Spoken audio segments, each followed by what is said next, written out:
Situation où ils ont un quartier d'Anou à Wanalimete, c'est la ligne catastrophique. Je connais bien ces quartiers d'Anou. La situation est dramatique.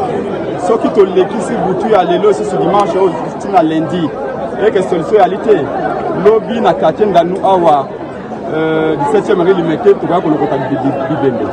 Depuis Mboule Beta qui nous lobby jusqu'à dimanche matin, la situation est dramatique. Nous devons comment la population va tenir comme moyen de transport. Encore que boîte tango autres ne bisika ne sauter. Obomoni batu likola banda depuis samedi batu batangami likola banda kuna bango banda ko boyebi que la fondation za malongate ceux qui te les disciples butu le dimanche vers lundi banda comme sur le ya na batu na 4 batu bana batwa batu sisi bazana 4 ba deuxième troisième niveau maya ko réalité et le ko réalité za maman mikolo bayali bato ba malade bayali bana mike bayali. C'est le rôle du gouvernement. Alors le gouverner c'est prévoir. Il ne faut pas que Félix Tshisekedi d'ailleurs vous savez sur le pôle à Tango l'élection à Nilango et Salamata où on ne peut rien prévoir face à une catastrophe naturelle. Si on peut prévoir, alors le gouverner c'est anticipé.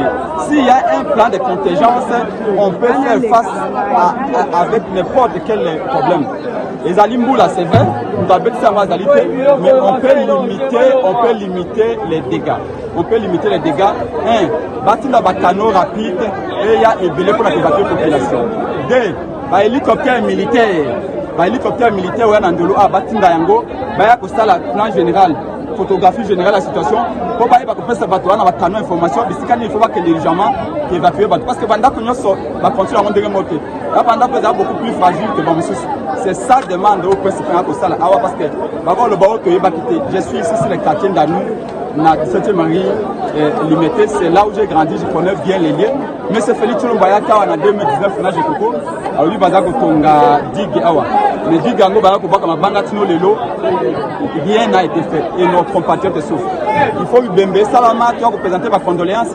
Je pense que moi, le peuple, j'alerte. Il est très important qu'on intervienne aujourd'hui. À quoi sert le pouvoir? Pourquoi tu n'as pas le pouvoir? Ils apprennent à intervenir. Vous avez la consultation, vous avez marché, galerie Mongo, vous tandi, beaucoup de blocs mon dans la réalité. Laissez d'abord les consultations, venez sauver des vies. Bâton de voter Bino Lobby. Si les Lobaza Bakoufi, vous avez voté Bino Até. Donc j'alerte à partir de 7e rue, un pouvoir qui ne répond plus aux attentes du peuple, ce pouvoir-là doit partir, ce chef-là doit dégager. Et la population m'a appelé de partout. Il n'y a pas qu'ici, 7e rue, il y a aussi Petro Congo. Petro Congo Mbatu et Zako Ginda. Nous sommes à plus de 15 et 17 mois dans Kisasa Morimba, y compris dans Mongafula. Ceux qui sont là, les lots à limiter à 17e rue, Batinde Bakano rapidité, on a Bakano, on a reçu Batute, batini hélicoptère militaire était lobby na butu to 10 mois 15 mois à lobby et puis après bakola koloba ono pour que nous ressemble nzambe non nzambe apesa biso mayele venez sauver des vies. La responsabilité appartient à M. Félix Tshilombo. Si les gens meurent, c'est lui le responsable parce que c'est lui qui n'agit pas. En ce moment, il est chez lui, au lieu de descendre sur le terrain, donner des solutions. Bon, les amis, l'État, qu'est-ce qui manque? Il y a quand même un maille d'abord pour nous sauver le bateau. Envoyer de l'eau. Demandez à tout le monde, même à Libanais, ceux qui vont retourner aussi, c'est Libanais, ils vont bâtir des mailles, des mailles gratuitement. Des canaux, des Libanais, des canaux gonflables. Ça, c'est un canot, ça. Donc, il y a trop de risques. Il y a trop de risques. Ça, c'est pas ça. Et partout, depuis les samedis jusqu'à ce dimanche, bande qu'on a vu, on va vivre dans la passe. Alors, s'il vous plaît, bateau y a bonne volonté, boson ba mai boa na ngona quartier ndanu awa, ba bana ba boson ba sandwich, ba ko sécurité partout au monde la solidarité.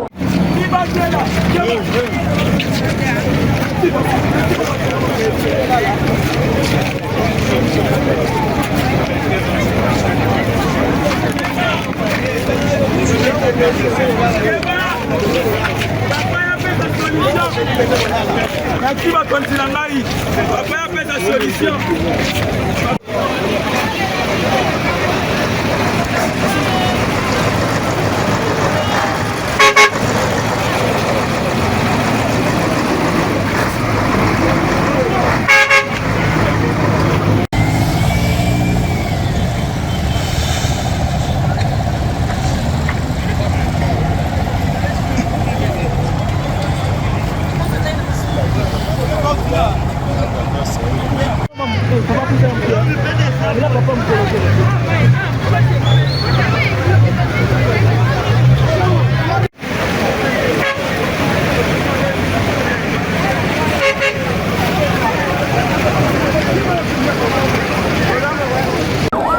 Le Conseil des ministres, il y a 4 mois, avait statué sur des décisions de démolition de certains sites non édificandis qu'il faudrait mettre en application.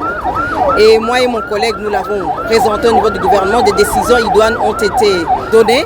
Et maintenant, il faut une forme d'applicabilité de ces décisions. Démolir d'ailleurs des zones non édificantes, urbaniser justement des quartiers qui sont non urbanisés. Nous avons d'ailleurs pris cette mesure, nous l'avons anticipée d'une certaine manière, où il a fallu interdire de morcellement anarchique sauvage qui aussi favorise d'une certaine manière ce genre de catastrophes naturelles. Et donc voilà pourquoi nous sommes ici sur place pour constater les dégâts, mais aussi pousser d'une certaine manière les assujettis, mais aussi l'ensemble des parties prenantes à pouvoir exécuter des décisions qui avaient été déjà prises. L'urgence actuelle, c'est de pouvoir évacuer des personnes qui sont encore en vie, sauver des vies humaines, des personnes âgées, des jeunes enfants qu'il faut sauver maintenant. C'est ça la priorité actuellement. Sincères condoléances aux familles éprouvées. C'est une situation non plaisante, c'est une situation difficile. Et nous sommes de cœur avec cette famille. Le gouvernement de la République va prendre des mesures idoines pour accompagner des familles ayant deuil.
Sanganaki Lelo, autour il y a vice-premier ministre, ministre de l'Intérieur, Sécurité, Décentralisation et Affaires coutumières pour la situation à crise. Il y a une réunion à crise pour la catastrophe naturelle où il s'abattre sur la ville de Kinshasa. Mboula où il y a Betsi et Mimi ba dégâts et belé. Il y a un gouvernement et Sanganaki, Nabiso ville de Kinshasa, n'a pas structure où ils allaient autour de nous ici pour apporter solution le plus tôt possible. Mes condoléances à mon aîné, à ma famille, où Bazali Bongo éprouvés. Parce qu'il y a eu des éboulements, il y a eu mur et coeli, perdre ma vie humaine et belée. De présenter ma condoléances à ma famille éprouvée, de continuer à rassurer Bino, à ma moutali maï. Vous constatez qu'à Mboula, le quartier est belé, la commune est belée, mais ils allaient sur des servités. Donc, les travaux sont mis à pied, les misala et bandits. Donc, Namigoya, dans 2 à 3 jours, ils allaient bongo rétabli. Donc, Bozala, Yarokita, gouvernement république, ils allaient pembe Nabino, la situation peut érosion. Alors, gouvernement à mettre des moyens considérables.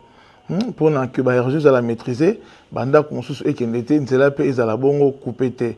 Mais également dans cet ordre d'idée aussi en termes de prévention, il y a la gestion de la catastrophe misala pe zali ko sala mapona ba ouvrage etali desserte et électricité kokabola mai kokabola courant ezala bongo emporter te na ba catastrophe to ka bongo continuer ko na courant. Donc to senga appel isusu na ba kinois ba ye ba bongo na ko landa norme. Et si gagnons sur les alliés, si kaya ko tongate, bah espace où le réseau non édifiant doit ko tongate, vous va observer en haut. Le fait que vous observez normeté, tout ça vous se retrouver dans la calamité à moindre catastrophe. Donc namigole goya, boya bon ko soit à disposition na bino, il y a ko libérer l'espace non édifiant dit pour to ko ya sur na problème monter. Parce que l'État tout à l'heure, se préparer pour nous resunga bino, il y a kolongo la bino wana pour que, en cas de problème, tous à la bongo, qu'on compte la perte en vie humaine. Donc, il y a comme Mokonzamboka, Félix Antoine Tshisekedi Tshilombo, na Kombo, il y a gouvernement central et aussi de la ville, tout à l'heure, qu'on rassurer bino que tous à vos côtés, Missa les alliés à pied d'œuvre pour que la situation se rétablisse normalement. Dans l'embouteillage national numéro 1, nous tenons à vous rassurer que les embouteillages observés pour la menace à Nzelana, la situation a été résolue à une bande. Et déjà, je pense que dans les heures qui viennent, circulation aux zones à 2 bandes et même les poids lourds au cas Kinshasa et aux Alabongo disposer d'un problème d'approvisionnement. Et aussi, vous allez bon rassurer dans vos travaux, vous allez déjà mis à pied d'œuvre. Et aussi, on vous rassure que grands travaux, il y a un curage et vous observez dans la ville pour maîtriser vos problématiques, il y a inondation. Donc, vous avez la confiance dans l'institution en Boka, vous allez bon à vos côtés pour que la situation se stabilise le plus tôt possible.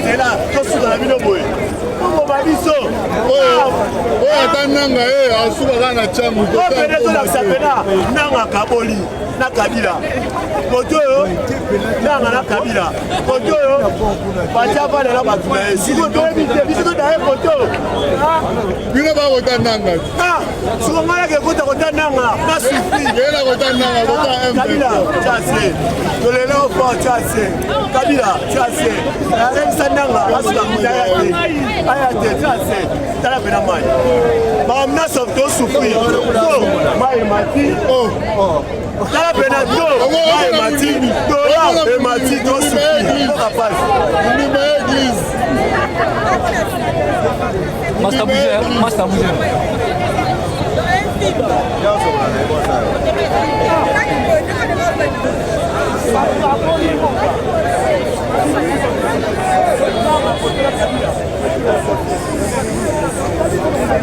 biso basambela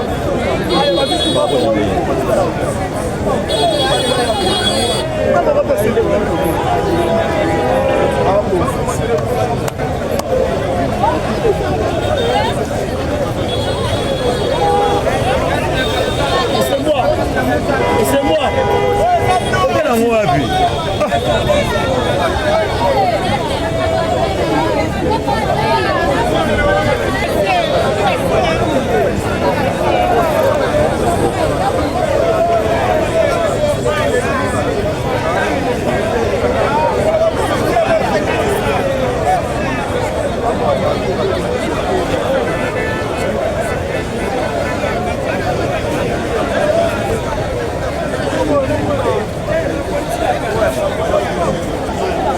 Ozaki abanakala. Kapi na goma ya kala. Na goma ya kala na watu wapaena na.